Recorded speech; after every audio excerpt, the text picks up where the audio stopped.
안녕하세요, 여러분. 반재경입니다. 4.15 총선이 끝났는데요. 많은 분들이 개개인의 견해와 성향과 입장에 따라서 조금씩 생각이 달라질 수 있겠지만은 대부분의 성도님들은, 그리고 그레이스레이스 채널에 오셔서 저의 얘기를 듣고 계신 여러분들은 아마도 많은 염려와 근심에 휩싸여 계실 거라고 생각을 합니다.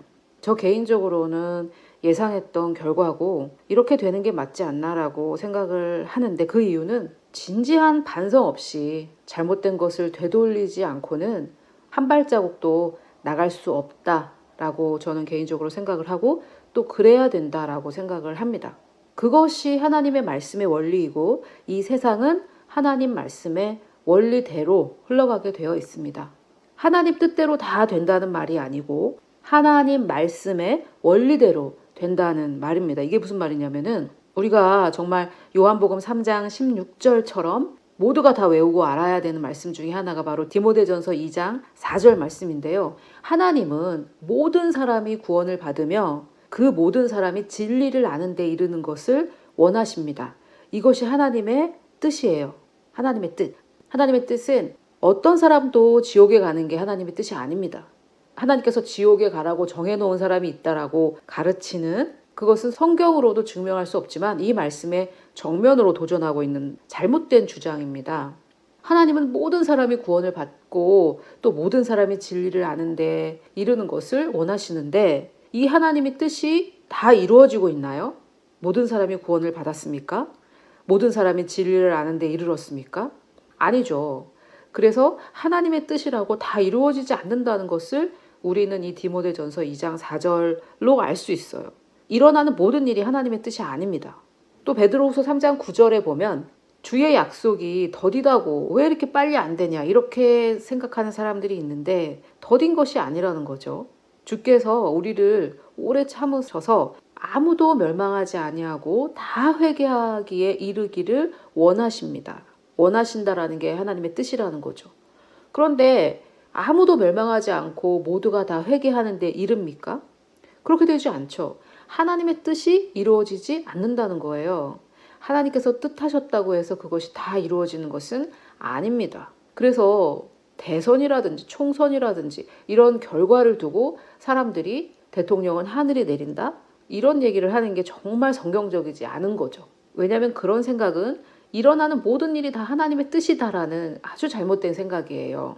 그것은 성경적으로 증명할 수도 없고, 지금 제가 보여드린 이 두 가지 말씀에도 정면으로 도전하는 그런 잘못된 주장이죠. 자, 그러면은 일단 여러분들께서는 이해하셨을 거예요. 일어나는 모든 일이 하나님의 뜻은 아니다. 자, 그렇지만 이 세상은 하나님이 만들어 놓으신 그 원리대로 돌아가게 되어 있어요.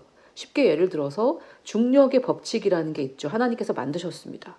그러면은 높은 데서 뛰어내리면 떨어지는 거죠. 그리고 여러분 지금 주변을 돌아보세요. 여러분들이 지금 계신 곳에 있는 모든 물건이 둥둥 떠다니지 않고 딱 붙어 있죠, 바닥에. 그러나 중력이 없는 우주 공간으로 나가면은 어떻게 됩니까? 사람들이 중력이 없으니까 둥둥둥둥 떠다니게 되어 있죠. 이런 것들은 하나님께서 만들어 놓으셨기 때문에 이 중력을 우리가 어길 수는 없어요. 이 중력이라는 법칙, 그 안에서 모든 것이 다 돌아가게 되어 있는 거죠. 이런 식으로 하나님께서 만들어 놓으신 이 자연의 법칙 속에서 모든 것이 다 돌아가듯이, 하나님이 만들어 놓으신 영적인 원리 안에서 이 모든 것이 다 돌아가게 되어 있는 겁니다. 예를 들면 하나님은 모두가 다 구원받는 것을 원하시지만, 그것이 하나님의 뜻이지만, 구원이라는 것에 대해서 하나님께서 정해놓으신 말씀의 원리가 있지 않습니까? 믿으면 구원받고 믿지 않으면 구원받지 못하잖아요. 그런 원리 안에서 하나님은 모두가 다 구원받기를 원하시지만, 그 원리, 조건이라고도 할 수 있고, 이 원리, 믿으면 구원을 받는 거고 안 믿으면 못 받는 거죠. 그래서 지금 제가 설명하는 것은 하나님의 뜻과 하나님의 말씀의 원리, 이 두 가지의 차이점인데, 이 차이를 이해하실 수 있을 거예요. 자, 그러면은 하나님께서 대한민국을 향해서 가지고 계신 뜻이 분명히 있겠죠. 모든 사람이 구원받고 모든 사람이 진리를 알기에 이르는 것을 하나님께서 원하시듯이, 하나님께서 대한민국을 보시면서 하나님께서 어떤 것을 원하시는지 그 뜻은 분명히 있습니다. 그리고 하나님은 선한 분이시기 때문에 좋은 뜻을 가지고 계세요. 제가 개인적으로 믿고 예상하는 것은 선교 한국이라는 이 비전을 이루기 위해서 반드시 영적 그리고 경제적 강대국을 만들어 주시는 것이 우리나라를 향하신 하나님의 뜻이라고 저는 개인적으로 믿고 있어요.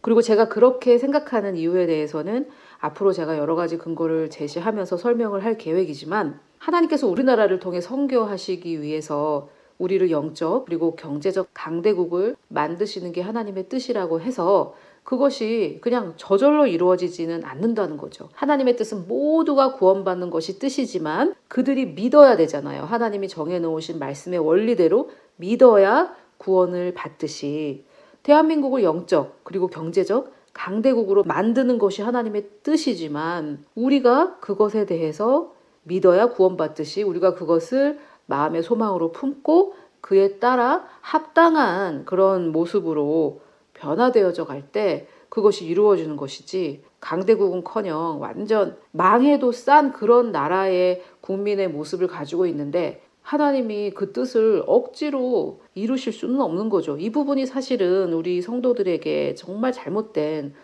신학, 잘못된 교리가 아닌가. 그냥 하나님의 뜻은 무조건 된다는 그런 잘못된 생각. 그것을 이제 고쳐가야 되겠죠. 자, 그러면은 이제 어떻게 되는 것이냐, 우리나라는.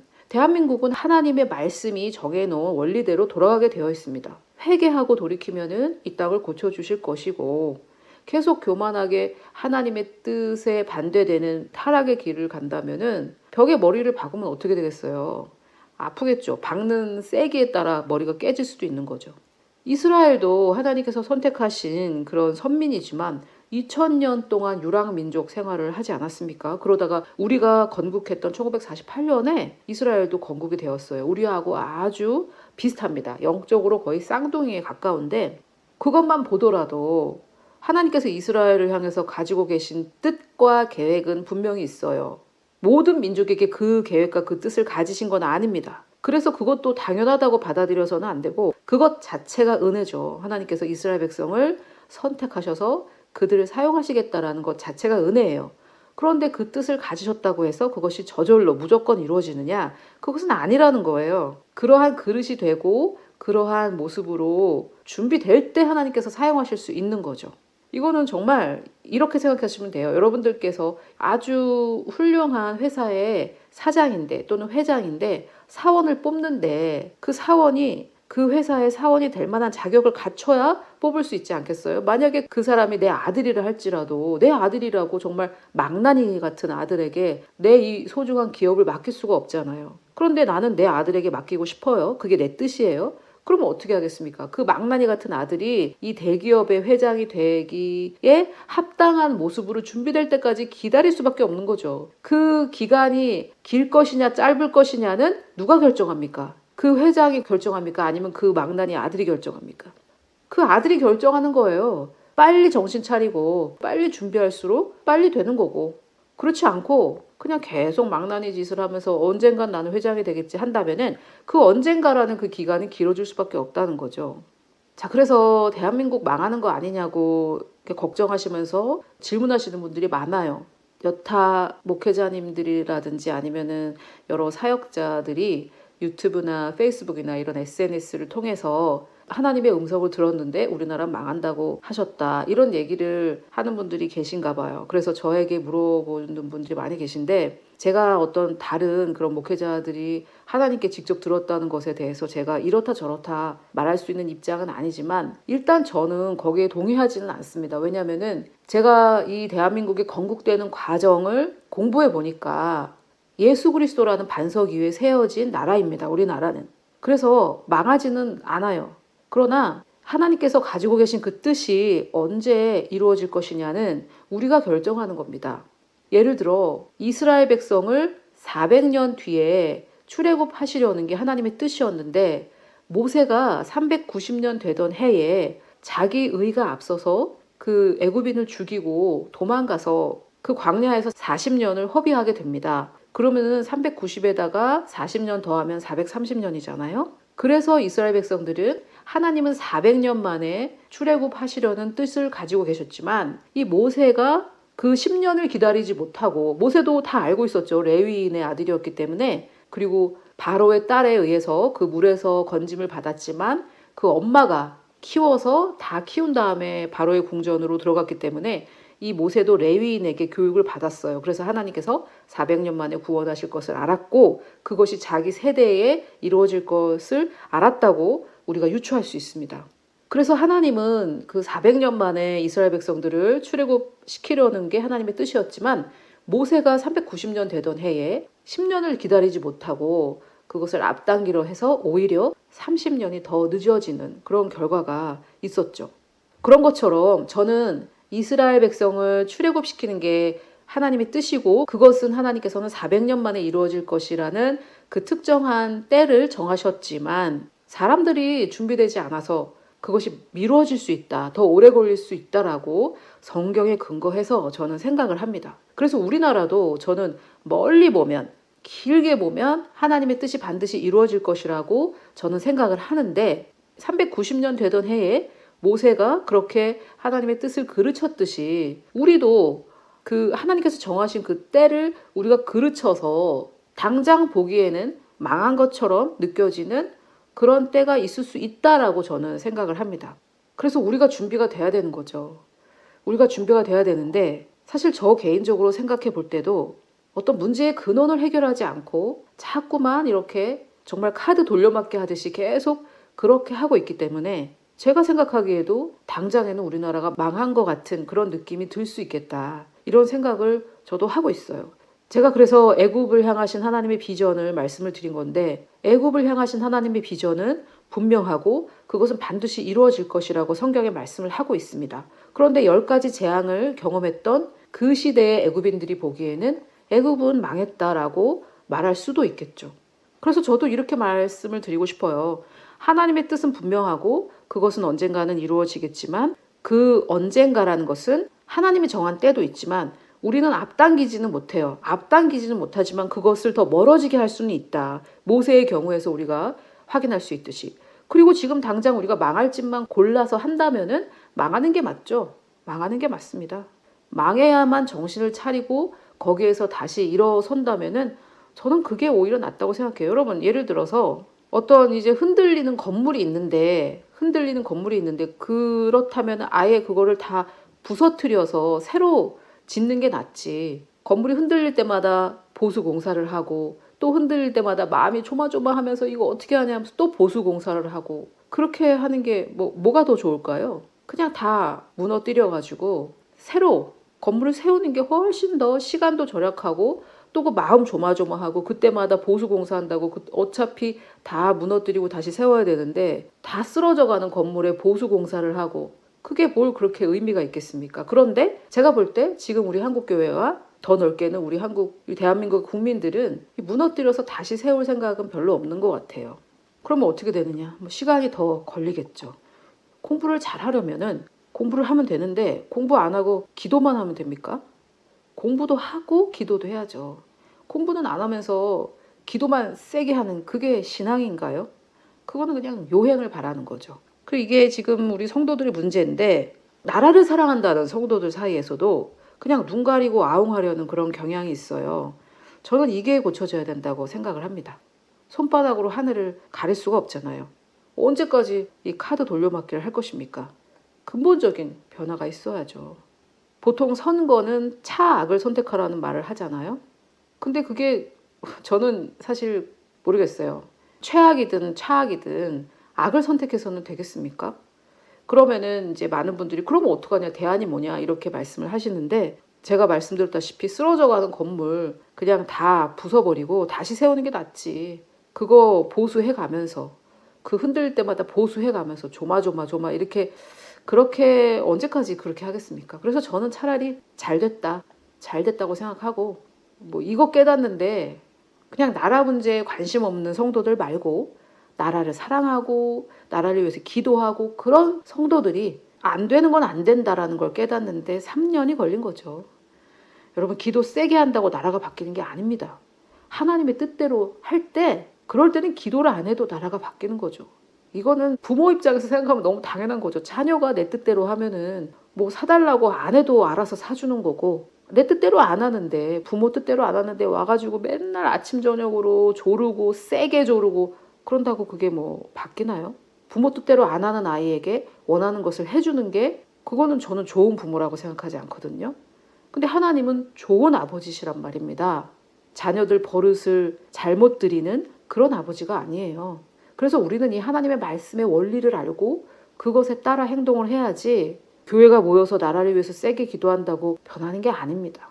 자, 오늘 제가 여러분들께 드리고자 하는 말씀은 들으시는 분들의 입장이 다 다를 것이기 때문에 여러분들의 마음 가운데 계신 성령님을 저는 의지하도록 하겠습니다.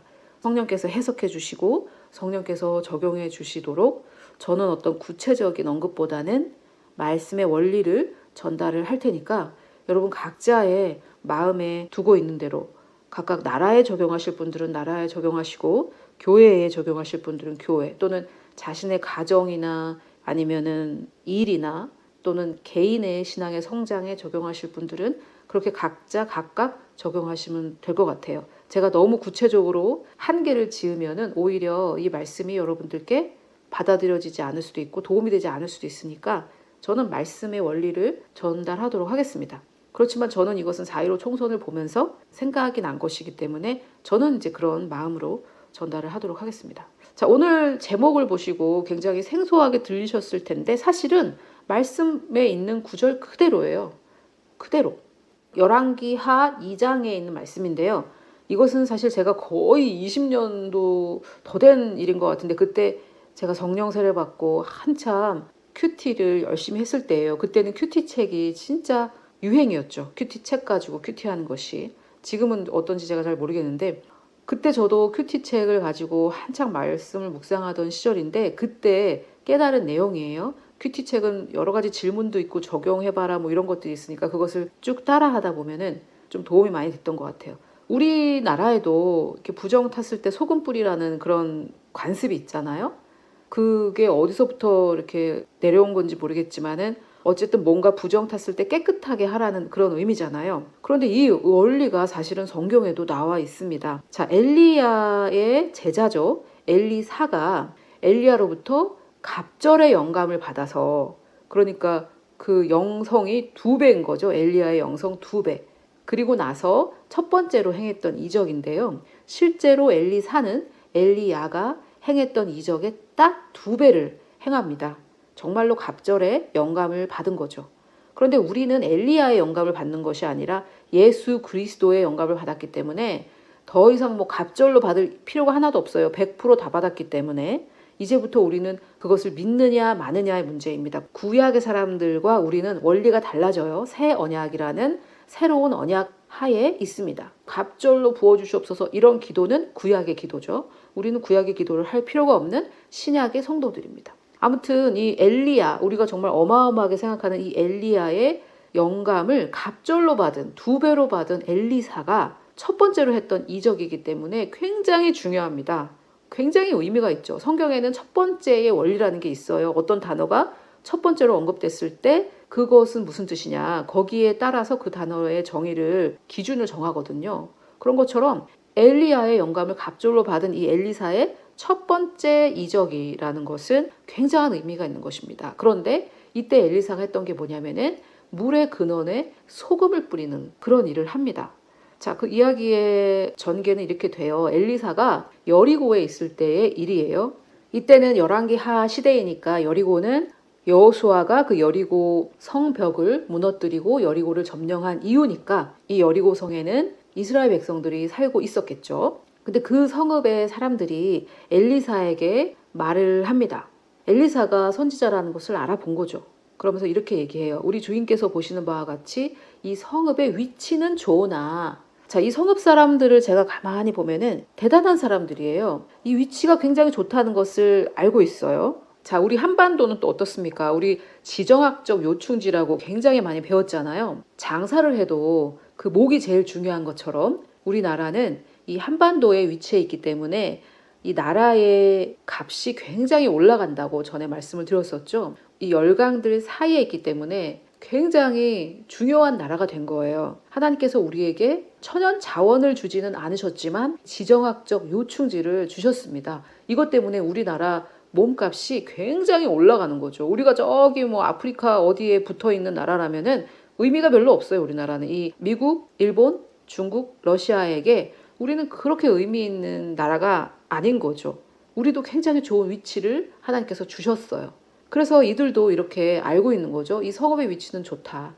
그런데 물이 나쁨으로 토산이 익지 못하고 떨어진다고 이렇게 얘기를 하는데요. 새 번역을 보면은 뭐라고 번역을 해놨냐면은 물이 좋지 않아서 이 땅에 사는 사람들이 아이를 유산한다라고 이렇게 번역을 했습니다. 그 이유는 여기에 토산이 익지 못한다라는 이 단어는 영어로 볼 때는 barren인데요.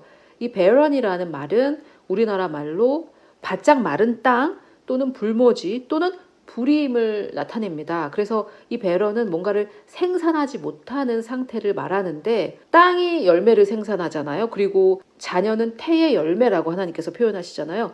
그래서 이 배런이라는 단어 자체가 불임이라는 뜻도 되기 때문에 이 새 번역에서는 이렇게 해석을 했는데 또 이 불모지다라는 것이 우리가 땅이 아니더라도 어떤 사업의 영역에서도 거기는 불모지다 이런 말을 하잖아요. 열매가 지금 전혀 없는 곳, 아무도 성공하지 못한 곳 이런 걸 얘기할 때 불모지라는 뜻을 쓰잖아요. 그런 것처럼 지금 여기 나와 있는 토산이 열매를 맺지 못한다라는 이 토산은 농사 짓는 그 땅이라고도 말할 수도 있고 또 엄마의 태라고 볼 수도 있고 또 우리가 하는 일이 열매를 맺지 못하는 그런 상태를 말할 수도 있습니다. 이 배런이라는 단어 자체가 그렇게 여러 가지로 해석이 될 수가 있어요. 그런데 우리 한국어로 번역될 때는 땅이 불모지다 이렇게 해석이 되어서 여러 가지로 적용하기가 참 힘든데 영어로 볼 때는 barren이라는 단어는 여러 가지로 해석이 될 수 있는 그런 단어예요. 그래서 여러분들이 들으실 때 그렇게 여러 가지로 해석을 하시면 되겠습니다. 자, 그런데 이 성읍 사람들의 장점이 하나 있어요.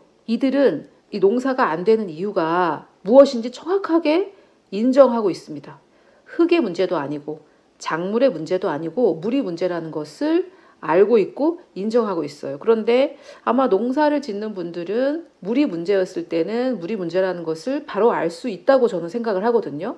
그래서 이것은 어떤 지적인 문제가 아니라 문제를 문제로 인정하는 하나님 앞에서의 겸손함이라고 저는 생각을 해요. 물이 문제인데 땅이나 작물을 고치려고 하는 경우도 있겠죠. 왜냐하면 땅이나 작물은 내가 고치기가 쉬워요. 땅에는 비료를 주면 되는 거고 다시 경작을 하면 되는 거고.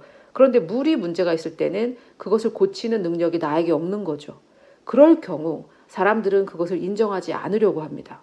그래서 물이 문제인데 자꾸만 땅이나 작물을 고치려고 하는 사람들은 물이 문제다라고 말해줘도 알지만 인정을 안 합니다. 알지만 인정을 안 해요. 그래서 제가 상담을 하지 않는 이유가 상담의 효과가 거의 없어요. 답을 모르는 게 아니거든요. 대부분의 사람들이.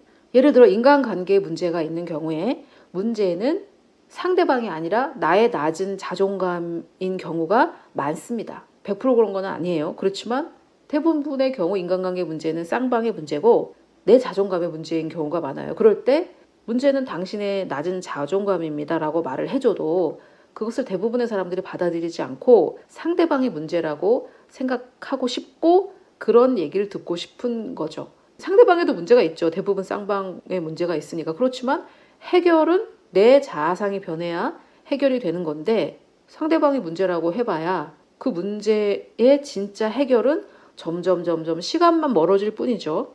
인정을 하지 않는다면. 그런데 이 성읍 사람들은 문제가 무엇인지 알고 있었을 뿐만이 아니라 그것을 인정했기 때문에 인정하고 있었기 때문에 하나님의 사람이 답을 알려주었을 때 그대로 그것을 행할 수 있었던 거예요.